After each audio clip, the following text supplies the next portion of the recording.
Welcome back to the Delaware Way. I'm Larry Menti. One of the greatest fears that parents have is when their teenage child gets behind the wheel. But there is a way of keeping your children safer when they drive. Sarah Cattie is the Traffic Safety Program Manager for the Office of Delaware Highway Safety, and Kathy Boyer is Christiana Care Trauma Nurse and Injury Prevention Coordinator. Thank you both for being here. I really appreciate it.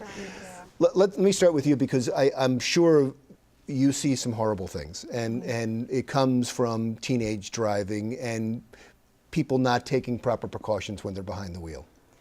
Right. Some of the teen drivers that we've seen, I mean, there are tragic things that happen. I run a program called Think First for Teens, and I take it to the schools, and we talk about brain injuries and spinal cord injuries. They're devastating injuries, they're life-changing injuries, and they're lifelong injuries because they don't heal properly. And going out as a trauma nurse, when I worked in the intensive care unit, I would go out to the waiting room to try to bring family members in. And I had to prepare them for what they were going to see in the intensive care unit. It's Is it the number one cause of injury for people that age? For teenagers? that age group, car crashes are the leading cause of injuries and the leading cause of death in that age group.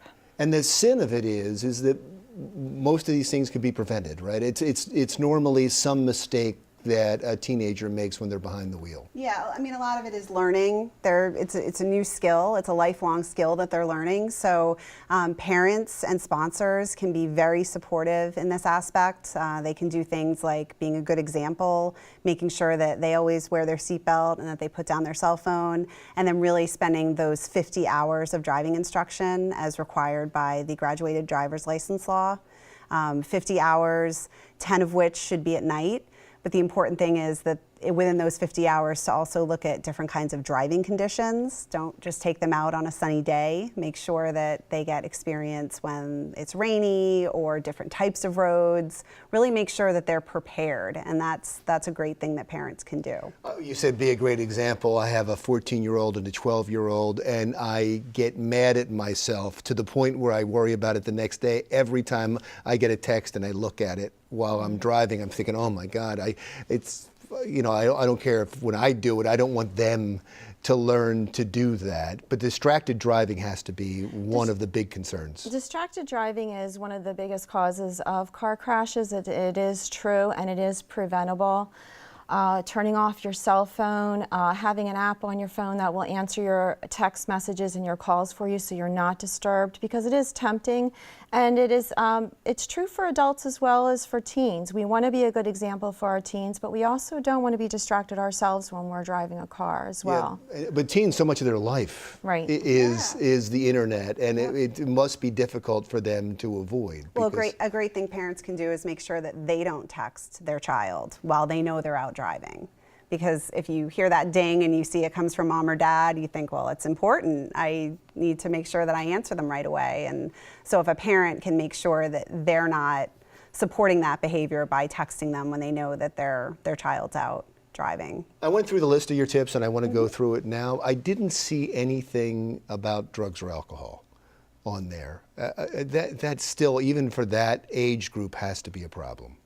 Yes, it's true. About 1 in 5 car crash related fatalities for teens is related to alcohol, even though it's illegal. So that is something very important to stress with your teens, is alcohol, drugs are completely out of the question when you're driving a car. It's something that needs to be stressed because it is happening. And I'm sure I'm not the only parent that has said this to my kids, but I say to them, look, just call me. Don't get in the car with somebody that drank. Don't drink. I won't ask any questions.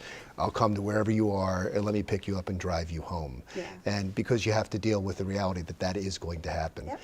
Let's go on to some of the other tips. Yeah. So a contract, that's a great example of, you can come up with a contract for your teen and sit down and have a really honest discussion, and it's a matter of respect, and say, this is what I expect out of you, this is what you may expect out of me. And that could be something that you put on a contract, that the teen says, if I'm in a bad situation where I need a ride home, or I've had a situation maybe with alcohol and I need to reach out to you, that it'll be a respectful interaction.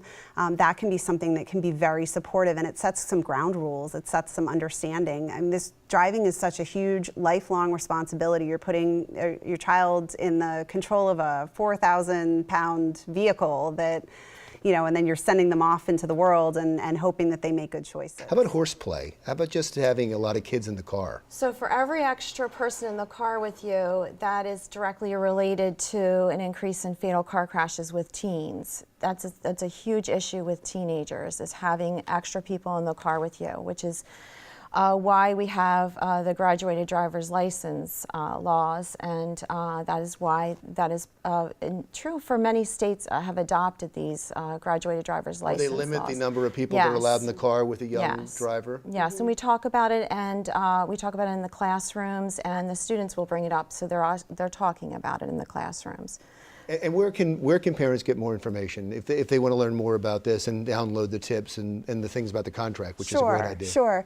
We have a website through the Office of Highway Safety called arrivealive.de.com, and they can go to that site, and we have the contract there, and we have our driving tips. They can also check out the Safe Kids website, safekids.org. And there are tips there as well for them. Thank you so much. Thanks for both being in. Thanks for having us. Sarah Cattie is the Traffic Safety Program Manager for the Office of the Delaware Highway Safety, and Kathy Boyer, Christiana Care Trauma Nurse and Injury Prevention Coordinator. How would you like Wi-Fi that's gluten-free? That's what they call it. They'll explain when we talk to a new internet provider in Delaware when the Delaware Way continues.